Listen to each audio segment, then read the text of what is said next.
Company's journey began in 71. We got into manufacturing in 72, so it's our 50th year this year. Been a long and patient journey. I think we started with a very small revenue and then now notched up, like you said, to the top with number 13 in fact in the world, a one-stop shop solution. So we have tiles, which is of course largest part of our business, and then we have bathware where we have sanitary ware and bath fittings, and also geysers, which is our latest entrant. So my first internship was of course with Pilkingtons, because by that time the die was cast that the tile business will be managed by our nuclear family, which is my father and myself. My second stint was with more of a general management, where I trained with Crore chemicals, and their factory was in Renukut. Hindalco was another plant which was right next door, so I spent some time there too. 2004-05 I was in the driving seat, where my grandfather then put me there. This is after a good 7-8 years spent with Somany Tiles. Feels good that the brand is recognized today. We invested a lot in the brand, we've invested a lot in the distribution, and we've invested a lot in our people. So I think they are the people who get the credit for getting us to where we are, and there's so much more to do. Yeah, I think Indian industry was woken with a rude shock in 2000, where tiles was made into OGL, which is Open General License, and everybody started bringing tiles into India. This industry is more than, it's gone up from, I think, a 4,000-5,000 crore rupee industry that time to about 35,000 crore rupees, and a lot of investment has gone in. It wasn't profitable when I took over, it was a loss-making company.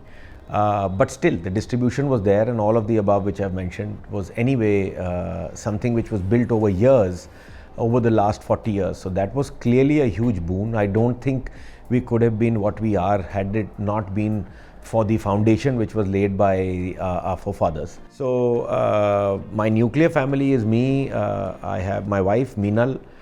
She's the brand custodian of Somany, and my two children, my son who's 24.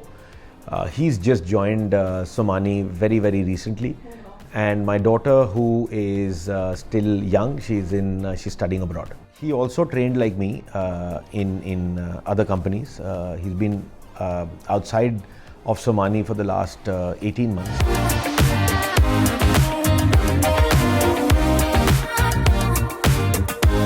I think one thing which is in common is we both believe in perpetuating the family business. So I'm lucky that he chose to join us and not go elsewhere.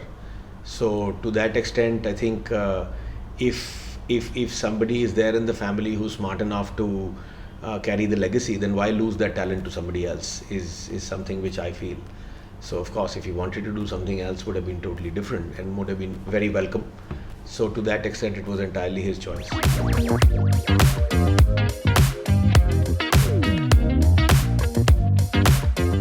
All the big mistakes have happened when you're successful, and that's exactly happened with us also.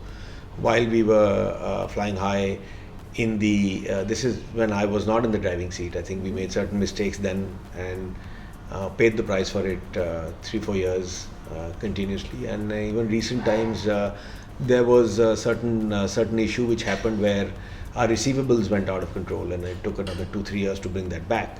So those are learnings, and I think as you grow, there are so many learnings, and lately, the last 4-5 years, issues have been discussed with him, and so he's very aware of what has happened, and so to that extent, there's been a massive learning. I think coming out of an issue is more of a learning than really getting into a successful business. So there's been a massive learning for him and the organization and myself.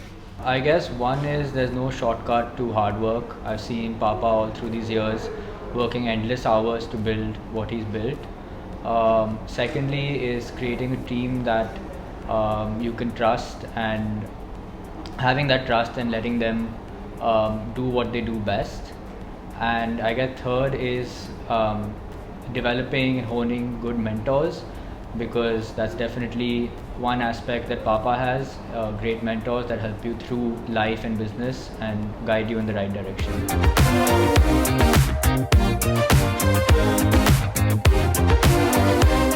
Of course, when my grandfather was there, his only passion was business. So there was a lot of work talk, and I think he also, as growing up, has heard that.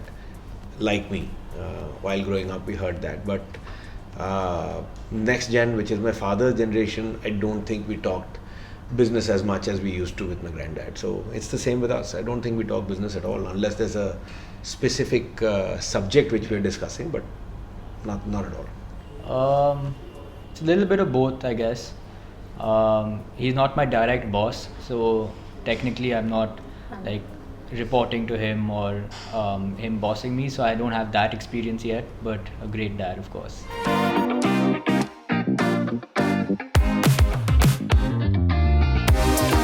Yeah, I have a couple of mentors. Of course, my both my grandfathers have been the biggest mentors, and then look up to people who are hardworking, along with being passionate. So really look up to those people who've been able to get a work-life balance.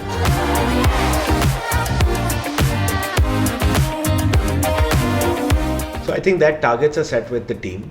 He's too new in the business, so to really look at even 10 years hence, I think another couple of years is probably when he would take to get trained to really look at strategy.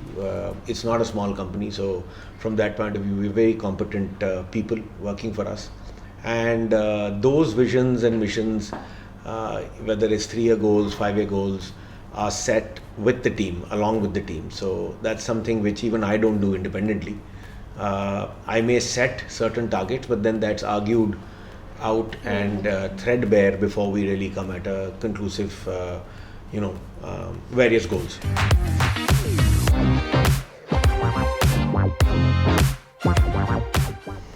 So I think the responsibility towards shareholders, that we treat ourselves as large shareholders, and if the other 45% shareholders have entrusted their wealth with us, it's our duty to keep that growing and make that increase shareholder wealth. So to that extent, be it our vendors, be it our dealers, be it our employees or shareholder, they're all stakeholders, so to say.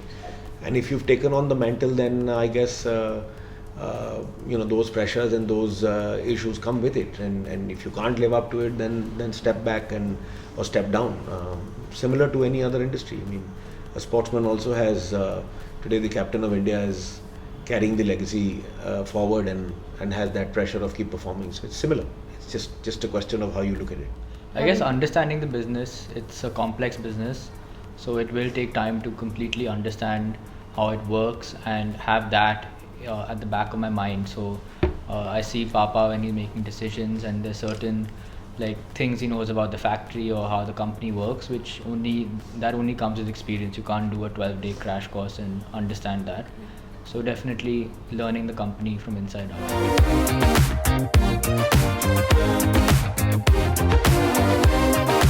And we do share a lot of passions as far as motor racing is concerned, collecting cars is concerned, etc. I think on a sports front also we share a lot of passions of playing squash, badminton. Yeah, we've done a lot of racing around the track together. So where do you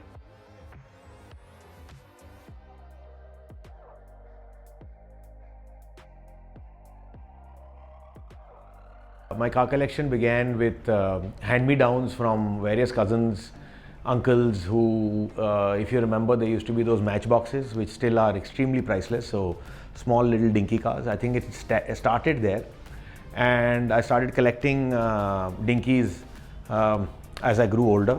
So there's something called a die-cast model and there's something called handmade models. So I started collecting more of the handmade models. 1893, which is the first car which was built in the world, a four-wheel car, and then up to 1940 European, and about 1930 to 1960, 65, maybe up to 70 American cars. So that's my genre.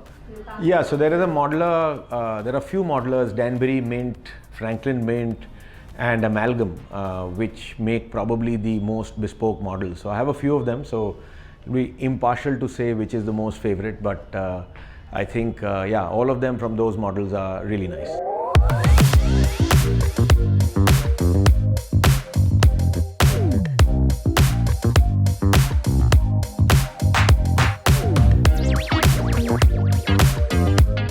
I mean, grandfather began industry back in Calcutta. This is in pre-independence. So he started a glass factory, which now is the largest glass factory in India. And then he went on to produce sanitary ware and then tiles. And all of this he started after he let go of his stockbroking business and then began creating brands in India. We have very many formidable brands. What I look after now is Somany Pilkingtons, as it used to be called earlier, and now Somany Ceramics. We have various brands under Somany Ceramics, and now we've gotten into tiles, sanitary ware, bath fittings. This particular company was established by him in 1972. You can see him at the back, that's him. 1972 is when we started manufacturing, and since then the company has turned a new leaf from producing 200 square meters to now more than 63 million square meters, and next year we would be close to 73 million square meters. The baton passed on to my father somewhere in the 90s, and then in 2004 I came into the driving seat.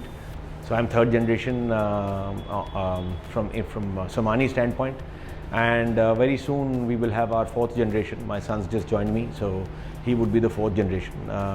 Very few companies in the world, touchwood, are lucky enough to go through so many generations. We've been one of them. So a lot of pressure to keep the legacy going forward.